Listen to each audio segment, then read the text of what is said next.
What's happening ಸತ್ಯ? ನನಗೇನು ಅರ್ಥನೇ ಆಗ್ತಿಲ್ಲ. ಸರಿ, ಅವಳಿಗೇನು ಆಗಲ್ಲ, ನೀನು ಧೈರ್ಯ ತಗೋ. Patient is a 5-way female. She needs oxygen. Her pulse is better, but we need to do ultrasound.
Cystic fibrosis disease. ಇದರಿಂದ ನಮ್ಮ ಪಾಪುಗೆ ಉಸಿರಾಡೋಕೆ ಕಷ್ಟ ಆಗಬಹುದು. ಅವಳನ್ನ ಇನ್ನೂ ಜೋಪಾನವಾಗಿ ನೋಡ್ಕೋಬೇಕು. ಇವಾಗಿನ ಫುಡ್, ಎನ್ವಿರಾನ್ಮೆಂಟ್, ಇದರಿಂದಾಗಿ ಈ ರೀತಿ ಲಂಗ್ಸ್ಗೆ ಸಂಬಂಧಪಟ್ಟ ಕಾಯಿಲೆ ಚಿಕ್ಕ ಮಕ್ಕಳಲ್ಲಿ ಜಾಸ್ತಿ ಆಗ್ತಿದೆ. ನೀನು ಮೊದಲು ಧೈರ್ಯ ತಗೋ, ಅವಳಿಗೆ ಏನೂ ಆಗಲ್ಲ. ಈ ಕಾಯಿಲೆ ಗುಣವಾಗಕ್ಕೆ ಎಷ್ಟು ದಿವಸ ಬೇಕು ಸತ್ಯ? ಎಷ್ಟು ದಿನ, ಎಷ್ಟು ವರ್ಷ ಅಂತ ಹೇಳಕ್ಕಾಗಲ್ಲ. ಈ ಕಾಯಿಲೆಯಿಂದ ಅವಳಿಗೆ ಮೇಜರ್ ಎಫೆಕ್ಟ್ ಆಗಿದೆ. ಈ ಸಿಟಿ ವಾತಾವರಣದಲ್ಲಿ ಅವಳಿಗೆ ಯಾವಾಗ್ಲೂ ಆಕ್ಸಿಜನ್ ಮಾಸ್ಕ್ ಹಾಕ್ಲೇಬೇಕು. ಇಲ್ಲ ಅಂದ್ರೆ ಹೇಳು ಸತ್ಯ, ಏನು? ನಾವೀಗ ಉಸಿರಾಡ್ತಾ ಇರೋ ಗಾಳಿಲಿ ತುಂಬಾ ಆಕ್ಸಿಜನ್ ಕೊಡ್ತಾ ಇದೆ. ಈ ಗಾಳಿಲಿ ಅವಳಿಗೆ ಉಸಿರಾಡೋಕೆ ತುಂಬಾ ಕಷ್ಟ ಆಗುತ್ತೆ. ಈ ಕಾಯಿಲೆ ವಾಸಿ ಆಗೋ ತನಕ ಅವಳಿಗೆ ಶುದ್ಧ ಆಕ್ಸಿಜನ್ ಅವಶ್ಯಕತೆ ಇದೆ. ಹೀಗಾಗಿ ಅವಳು ಯಾವಾಗ್ಲೂ ಆಕ್ಸಿಜನ್ ಮಾಸ್ಕ್ ಹಾಕ್ಲೇಬೇಕು. ಹಾಗಿದ್ರೆ ಈ ಸಿಟಿ ಬಿಟ್ಟು ಊರಿಗೆ ಹೋಗಣ್ವಾ? ಅಲ್ಲಿ ಪರಿಸರ ತುಂಬಾ ಚೆನ್ನಾಗಿದೆ. ಅವಳು ಖಂಡಿತ ಅಡ್ಜಸ್ಟ್ ಆಗ್ತಾಳೆ. ಅಲ್ಲಿ ಮಾಸ್ಕ್ ಅವಶ್ಯಕತೆ ಏನೂ ಇರಲ್ಲ. ಅವಳು ಹಾಗೆ ಗುಣ ಆಗ್ತಾಳೆ.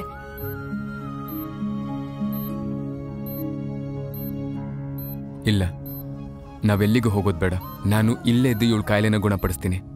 ನಾನೊಬ್ಬ ಡಾಕ್ಟರ್ ಆಗಿ ಸಾಮಾನ್ಯ ಮನುಷ್ಯರ ತರ ಈ ಕಾಯಿಲೆಗೆ ಹೆದರ್ಕೊಂಡು ಓಡ್ ಹೋಗದ? ನಾನು ಪ್ರಾಮಿಸ್ ಮಾಡ್ತಾ ಇದ್ದೀನಿ ನಿನ್ಗೆ, ಅವಳು ಆಕ್ಸಿಜನ್ ಮಾಸ್ಕ್ ಹಾಕ್ದೇನೆ ಆಡ್ತಾಳೆ, ಕುಣಿತಾಳೆ, ಮೊದಲು ಹೇಗಿದ್ಲು ಹಾಗೆ ಇರ್ತಾಳೆ. ಪ್ರಾಮಿಸ್.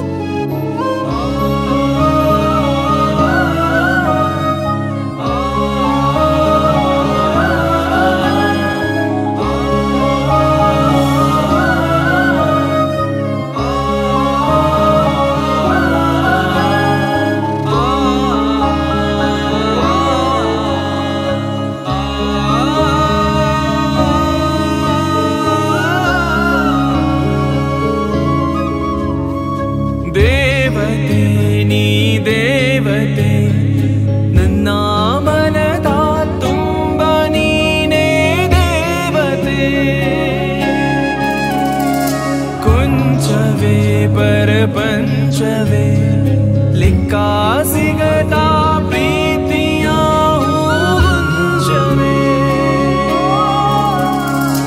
देवते देवते ನನ್ನ ಮುದ್ದು ಮಗಳು ಇವಳೆ ದೇವತೆ ದೇವತೆ ದೇವತೆ ನನ್ನ ಮುದ್ದು ಮಗಳು ಇವಳೆ ದೇವತೆ. How are you, Dr. Satya? How's Sanvi feeling now? She's feeling better now. So nowadays we are treating her as with medicines and therapy process, ma'am. So she feeling better after Okay, that. we'll see how this medicine works. Give her some time, otherwise we'll change the medication. Yeah, sure. ಮುಸ್ಸಂಜೆಗೂ ಮಾತನಾಡಲು ಕಲಿಸಿದ್ದು ನೀನೇ ಆ ಚಂದಿರ ಹೊಳಪಾಗಲು ನಿನ್ನ ಮುಖವೇ ತಾನೇ ಲಾಲಿಯ ಹಾಡುತ್ತಾ ನಿನ್ನನೇ ನೋಡುತ್ತಾ ನನ್ನ ಬೆನ್ನಲಿ ಕೂಸು ಮರಿಯ ಮಾಡುತ್ತಾ ಏನೇ ಕಷ್ಟ ಬಂದರು ಯಾರೇನೇ ಅಂದರು ಜೊತೆಯಾಗಿ ಎಂದಿಗೂ ಕೊನೆಯಾಸೆ ಮಣ್ಣಿಗೂ ಸುಡುತ್ತಿದೆ ಸಿಹಿ ಗಾಳಿಯು ನೋವು ನನಗಿರಲಿ ದೇವತೆ ದೇವತೆ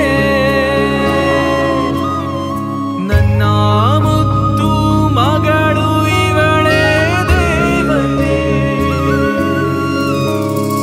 ದೇವತೆ ನೀ ದೇವತೆ ನನ್ನ ಮನದ ತುಂಬ ನೀನೇ ದೇವತೆ.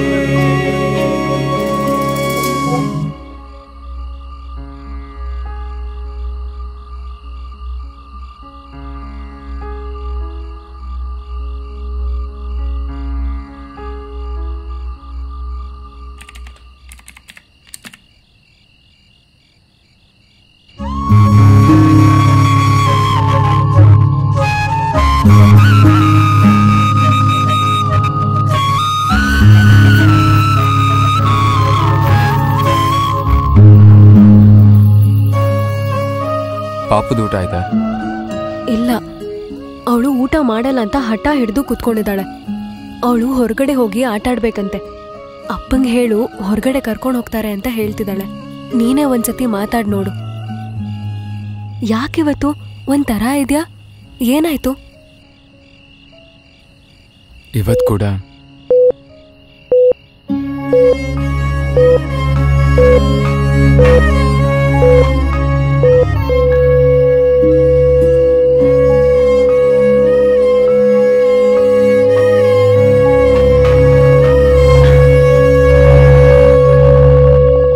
ನನ್ನ ಕಣ್ಣೆದ್ರೆ ಆ ಮಗು ಪ್ರಾಣ ಬಿಡ್ತು. ಈ ರೀತಿ ಕಾಯಿಲೆಗಳಿಂದ ತುಂಬ ಜನ ಪ್ರಾಣ ಬಿಡ್ತಿದ್ದಾರೆ. ಇಷ್ಟೆಲ್ಲ ಆದ್ಮೇಲೂ ಹೇಗೆ ಅವಳನ್ನು ಹೊರಗಡೆ ಕರ್ಕೊಂಡು ಹೋಗ್ಲಿ? ಅವಳಿನ್ನೂ ಗುಣ ಆಗಿಲ್ಲ. ಹಾಗಾದ್ರೆ ಇನ್ನೆಷ್ಟು ದಿನ ಅಂತ ಅವಳು ಒಳಗಡೆ ಇರ್ತಾಳೆ? ಅವಳು ಸ್ಕೂಲ್ಗೆ ಹೋಗೋದು ಬೇಡ್ವಾ?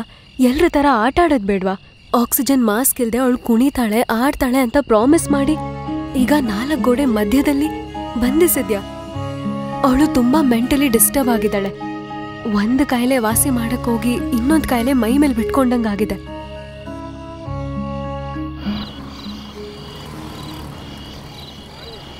ಏನ್ ಯೋಚಿಸ್ತಿದ್ಯಾ ಸತ್ಯ? ನೀನು ಹೇಳ್ತಿರೋದು ಸರಿನೇ. ನೀನು ಅವತ್ತೇ ಊರಿಗೆ ಹೋಗೋಣ ಅಂತ ಹೇಳಿದ್ದೆ.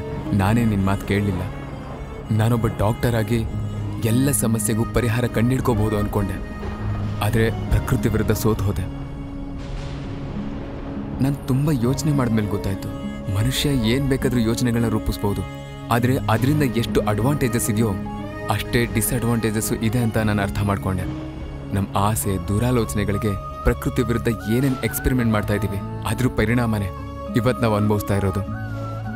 ನನಗೆ ನನ್ನ ಮಗಳೇ ಇಂಪಾರ್ಟೆಂಟ್. ಊರಲ್ಲಿರೋ ಸುಂದರವಾದ ವಾತಾವರಣದಲ್ಲಿ ನನ್ನ ಮಗಳು ಚೆನ್ನಾಗಿರ್ತಾಳೆ. ನೀನು ಈಗಲೇ ಮಾವನಿಗೆ ಫೋನ್ ಮಾಡು, ಬರ್ತಾ ಇದೀವಂತ ಹೇಳೋರಿಗೆ. ನಾವು ಆದಷ್ಟು ಬೇಗ ಊರಿಗೆ ಹೊರಟೋಗೋಣ. ಪ್ರಾಮಿಸ್ ನಾಳೆ ಹೊರಗಡೆ ಕರ್ಕೊಂಡು ಹೋಗ್ತೀರಾ ಅಪ್ಪ? ಹಾ ಪುಟ್ಟ. ಎಲ್ಲಿಗೆ ಕರ್ಕೊಂಡು ಹೋಗ್ತಿದ್ದೀರಾ ಅಪ್ಪ? ಆ ಊರು ತುಂಬಾ ಸುಂದರವಾಗಿದೆ. ನೀನು ಹಾಡ್ಬೋದು, ಕುಣಿಬೋದು. ಅದೆಲ್ಲಿದೆ ಅಪ್ಪ? ಇಲ್ಲಿಂದ ತುಂಬಾ ದೂರ.